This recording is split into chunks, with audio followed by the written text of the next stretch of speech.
Hey there everyone, we are here doing the lessons of A Course in Miracles, and today is lesson 227.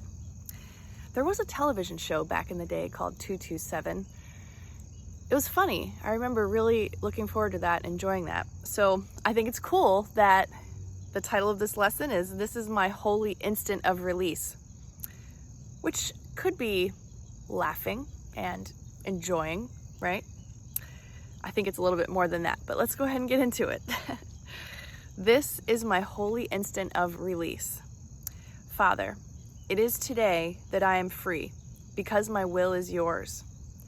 I thought to make another will, yet nothing that I thought apart from you exists, and I am free because I was mistaken and did not affect my own reality at all by my illusions. Now I give them up and lay them down before the feet of truth to be removed forever from my mind. This is my holy instant of release. Father, I know my will is one with yours.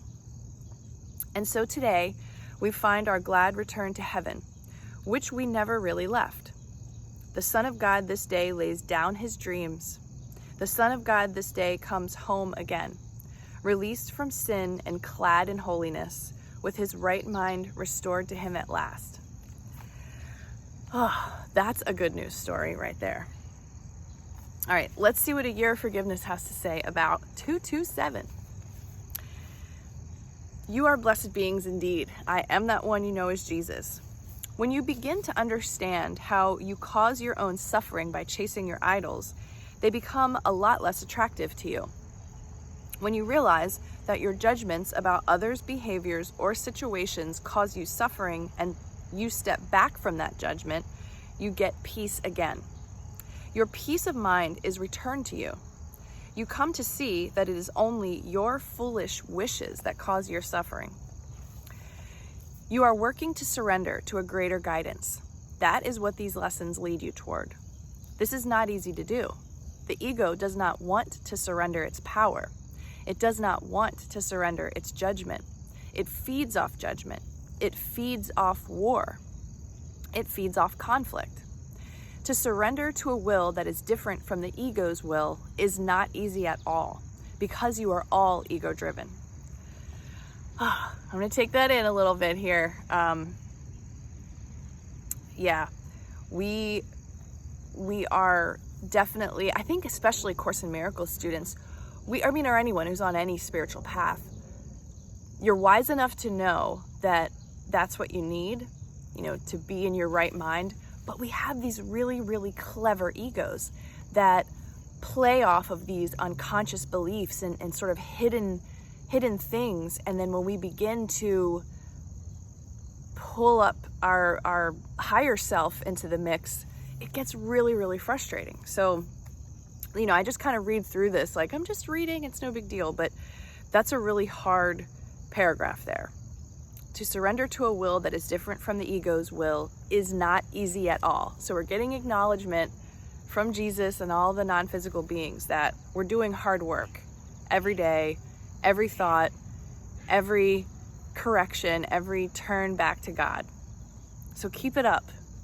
It's not easy. How do you know? You are in separate bodies, each fighting for your survival. That is the world of the ego. It's not the world that God created for you. The world that God created for you is a reality removed from the vision of the ego. The ego cannot see. It does not want it. The ego cannot see it. It does not want it. Initially, it is very difficult to surrender to a will that seems foreign to you. As you practice these lessons and listen for guidance rather than the willful directives and maniacal desires of the ego, you will follow that subtle directive to do this or that, to say this or that, and surrender to a situation, and you will stop deciding at the beginning whether something is good or bad. You will let things play out and see what it brings you. This is one of the great gifts of surrender. A situation will happen, and instead of leaping to the ego's decision that it is a terrible thing, you stay calm and open yourself to guidance.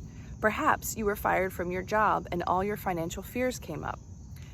You choose instead to focus on the opportunity this change brings, and 2 weeks later, you're offered a job that you know you will enjoy.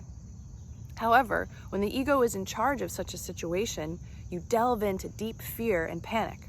Then you take the first job you're offered, and you might miss that opportunity. But if you are calm and say, well, okay, this has happened. It is true. I have been saying that I don't want to work there anymore. Perhaps this is an answer to your prayers.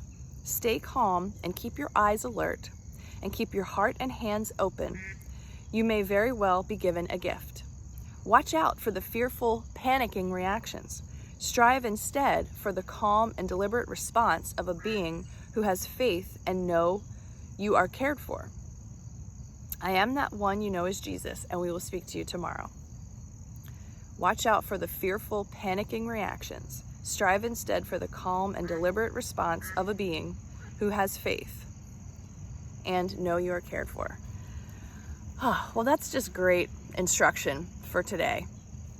Keeping it calm, striving to be, what does it say?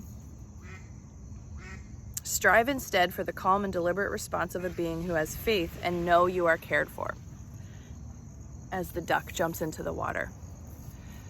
So yeah, having faith and knowing that you're cared for. How many times does that escape you during the day? Yeah. Okay. Well, here we are. Lesson 227. This is the holy instant of release. Have a good day studying this one. Enjoy yourselves and stay calm and know that you're cared for. I'll see you tomorrow.